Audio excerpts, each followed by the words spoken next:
السلام علیکم ورحمۃ اللہ وبرکاتہ۔ محترم ناظرین و سامعین، آج ایک رجب المرجب کا مہینہ شروع ہو چکا ہے۔ آپ دوستوں سے گزارش ہے کہ آپ اس کی دعا اللہم بارک لی فی رجب و شعبان وبلغنا شہر رمضان، اے اللہ ہمیں رجب اور شعبان کے مہینے میں برکت عطا فرما اور رمضان کے مہینے تک ہمیں پہنچا۔ اس دعا کا اہتمام بھی کرنا ہے اور اپنے ذکر و اذکار کو بڑھانا ہے۔ یہ ہمارے نبی صلی اللہ علیہ وسلم کا طریقہ تھا۔ نمبر 1، اسلامی تاریخ۔ 1 رجب المرجب۔ حضرت ابوبکر صدیق رضی اللہ تعالیٰ عنہ قریش کے خاندان میں پیدا ہوئے۔ ابوبکر آپ کی کنیت ہے۔ نام عبداللہ ہے۔ والد کا نام عثمان اور والدہ کا نام سلمہ تھا۔ آپ بچپن ہی سے نیک طبیعت اور سادہ مزاج انسان تھے۔ زمانے جہالت میں آپ نے کبھی شراب نہ پی اور کبھی نہ بتوں کو پوجا۔ عمر میں حضور صلی اللہ علیہ وسلم سے 2.5 سال چھوٹے تھے، مگر آپ صلی اللہ علیہ وسلم سے بڑی گہری دوستی اور سچی محبت تھی۔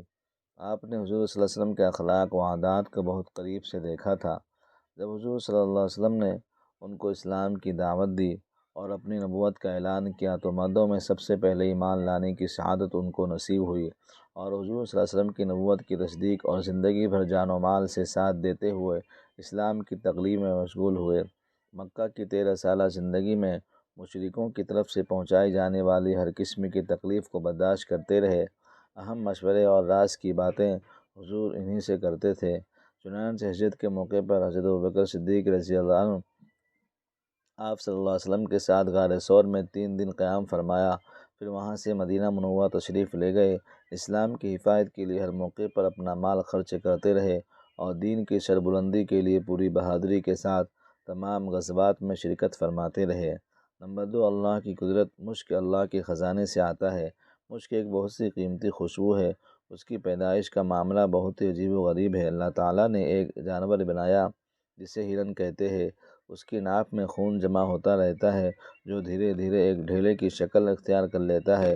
اسی خون کے ڈھیلے میں اللہ تعالیٰ ایسی خوشبو پیدا کر دیتا ہے جس کو ہم مشک کہتے ہیں۔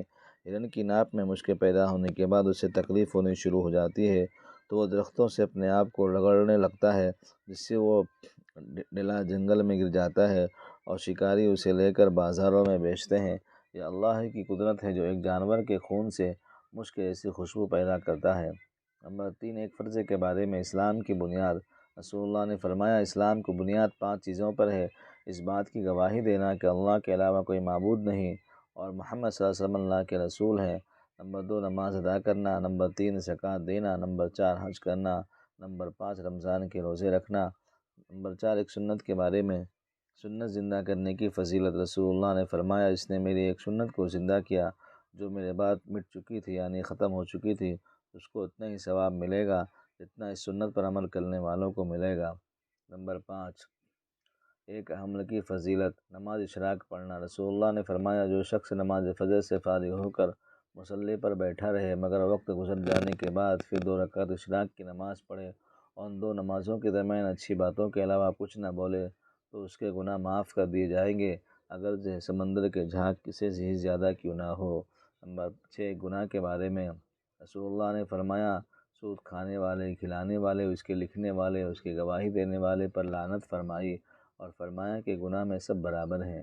نمبر 7، رسول اللہ صلی اللہ علیہ وسلم نے فرمایا، دنیا اس شخص کا گھر ہے جس کا آخرت میں کوئی گھر نہیں، اور اس شخص کا مال ہے جس کا آخرت میں کوئی مال نہیں، اور دنیا کے لیے وہ شخص مال جمع کرتا ہے جو ناسمجھ ہے۔ نمبر 8، آخرت کے بارے میں۔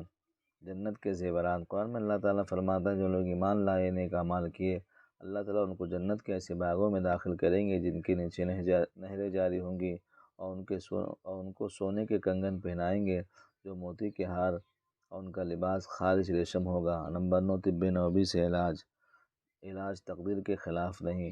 حضرت ابو خزامہ رضی اللہ عنہ بیان کرتے ہیں کہ ایک شخص نے رسول اللہ صلی اللہ علیہ وسلم سے کیا، اللہ کے رسول، ہم لوگ جو جھاڑ پھونک اور دواؤں کا استعمال کرتے ہیں اس سے تقدیر الہی کی مخالفت تو نہیں؟ رسول اللہ نے فرمایا، یہ بھی تقدیر الہی ہے۔ فائدہ، اس طرح مرض اللہ کی طرف سے ہوتا ہے، اسی طرح مرض سے بچنے کی تدبیر بھی اللہ ہی کی طرف سے وارد ہوئی ہے، لہٰذا ان تدبیروں کو اختیار کرنا تقدیر کے خلاف نہیں۔